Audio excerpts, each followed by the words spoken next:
Hello friends, welcome back to the new video guys and my YouTube channel guys. Today friends, we are going to talk about guys Infinix phone setting guys, and today video title is guys how to fix keyboard in Infinix phone device. Friends, you want to fix guys your phone keyboard setting, so how can we fix?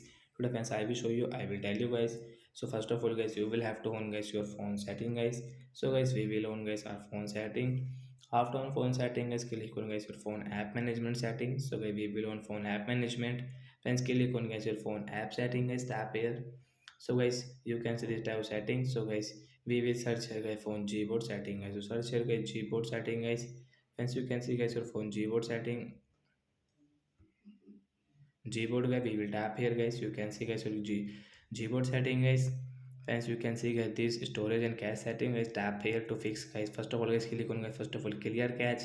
After click guys, click on clear storage and guys okay option. Then guys come back, hence your keyboard problem will fix, and guys you can use your keyboard without any problem guys. So like that guys, you can fix, and hence you can see guys your keyboard guys, you can type in Indian language. So hence you want to add any language, so hence you can add, and guys you don't want to add, so guys tap on no thanks. So guys now guys you can use your keyboard. So that's it guys, thanks for watching the video guys. I hope friends you understood how to fix keyboard. So bye guys.